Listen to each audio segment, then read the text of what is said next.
Thank you for 2,000 subscribers. Welcome back to Rennie's YouTube channel, My Angels. Today, I'm gonna react WW2 Second Sino-Japanese War 1937 to 1941. Yeah! Rennie's Japanese and I don't really know about our history of war. Don't forget to subscribe before I start the fun video. Here we go! Have you ever wondered why did Japan attack the United States of America during World War II? The United States had a much stronger economy and Japan did not have many chances of winning. The answer lies in the Second Sino-Japanese War. It all began 10 years ago. China had been in relative stagnation for a long time, while Japan had started its modernization half a century ago and had a strong military. This had allowed Japan to make some expansion. Seeing China in a weak state, the Japanese military decided to continue with enlarging Japan's territory and occupied the Chinese province of Manchuria. China did not have a strong army and could not offer much resistance. The Japanese proceeded with expansion and took over Chinese territories bit by bit. In 1937, the Japanese seized some Chinese cities. By that time, the Chinese public had become outraged by Japanese expansion and demanded resistance. The Chinese military was too weak to recapture the territories. The Chinese decided to capture the weakly defended Japanese possession in Shanghai. Then they could possibly trade it back to Japan for the return of the territories in the north. The Chinese attacked in Shanghai. They expected to finish the operation quickly, but they were unable to overcome the Japanese defenses. Both sides brought reinforcements and the fighting grew larger. Japan wanted to end the conflict by inflicting a major defeat on China. It deployed 200,000 men in North China to go on offensive and destroy the Chinese forces. The Chinese knew of their weakness. They did not allow themselves to be drawn in a decisive battle and offered major resistance only in the western mountains. Japan was unable to destroy the Chinese forces, but it still could do so in Shanghai. Japan landed around 300,000 men in Shanghai and went on a counterattack. The Chinese made a mistake by holding Shanghai for as long as possible, and the Japanese landed another force behind their lines. The Chinese were unable to properly react to the landings, and their forces were thrown into disarray. Without encountering much resistance, the Japanese now headed towards the Chinese capital at Nanjing.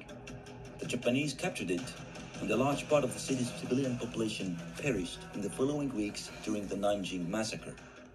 Japan had inflicted a major defeat on China and now offered peace on harsh terms. Although the Japanese military had proven to be stronger than the Chinese, Japan had other weaknesses. It was a much smaller country than China and had difficulties sustaining a large army. Also, Japan was threatened by other powers, and if they would move against Japan, it would find itself in great difficulties. So China expected Japan to become weaker as time passed, and it decided not to make peace with Japan for as long as possible. Japan could not force China to surrender, so it decided to neutralize it by attacking China's economy. The Chinese war industry and its best agricultural lands were in the central part of the country. Japan believed that if it occupied them, then the Chinese army would become much weaker.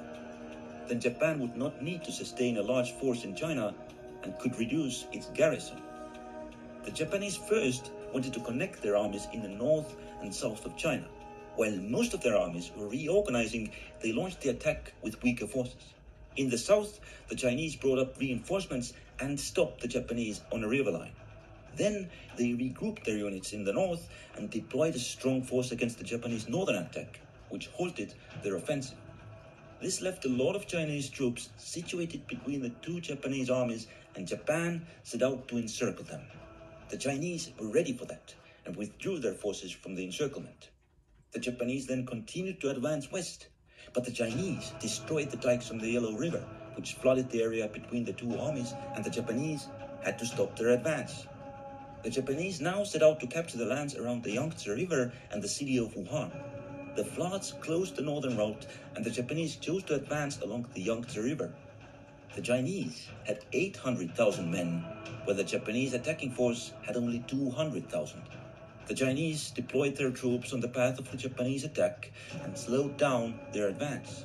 The Japanese then attacked the weak Chinese forces in the north and outflanked the Chinese defenses.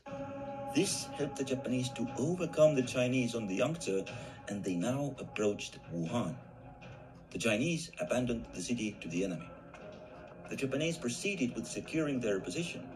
They expanded their territory to the east and west. Then they set out to destroy the Chinese armies. They dispersed the Chinese forces in the north and returned to their positions. They then launched an attack against the Chinese in the south. Japan had achieved its goal of occupying the Chinese war industry. In order to prevent China circumventing the Japanese strategy by buying war materials from overseas, Japan also occupied China's major ports. Japan had deployed 850,000 soldiers to carry out the conquest, and it could now start withdrawing them back to Japan to cut down the expense of the occupation. But the Chinese still had formidable forces. They decided to launch a major counteroffensive. Its goal was to retake Wuhan and to achieve smaller gains in several places. The offensive was launched in late 1939, but the Japanese strategy had proven to be effective. Without proper equipment, the Chinese were unable to breach the Japanese defenses. Nevertheless, they stopped an attack in South China and disrupted the Japanese positions near Wuhan. The Japanese wanted to restore the security around Wuhan. They dispersed some Chinese units and then extended their territory to the west. The Japanese were able to recover from the Chinese offensive, but then the Chinese communists launched a series of attacks behind the Japanese lines known as the 100 Regiments Offensive. The Japanese suppressed the offensive, and in 1941 they cleared their occupied areas from most of the communist forces and improved their defensive positions in North China. In central China, they launched several offensives to weaken the Chinese forces. By this time, the Chinese had adapted themselves to Japanese tactics and avoided large-scale battles, and as a result, the Japanese could not completely destroy them. Japan had another problem. China had established land routes to the ports of the European colonial powers and was sourcing war materials from abroad. After France had been defeated in World War II, Japan occupied the French Indochina and closed one of the routes. Remember that Japan could become embargoed by the United States. Well, the United States was opposed to Japanese expansion. The move into Indochina was the last straw, and the United States stopped selling oil to Japan unless it withdrew its forces from China and Indochina. Japan got almost all of its oil from the United States, and without the new source, its military would become inefficient in a couple of years. For Japan, withdrawing from China was unacceptable. It also realized that until the United States controlled its oil supply, it could make Japan do whatever it wanted. So Japan badly needed its own source of oil. For this, it could capture the oil fields from the European colonial powers. This would mean war with the United States, a country much more powerful than Japan, but the risk was considered worth it. To answer the question from the beginning of the video, Japan went into war with China, but China did not surrender.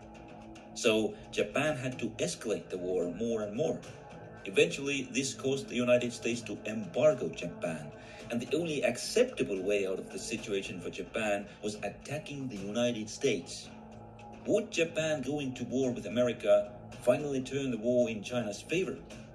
Well, it is a long story, one which we hope to tell in a separate video. How was this video? I don't know what to say. Please give me a like, comment, subscribe. See you soon. 待ってね。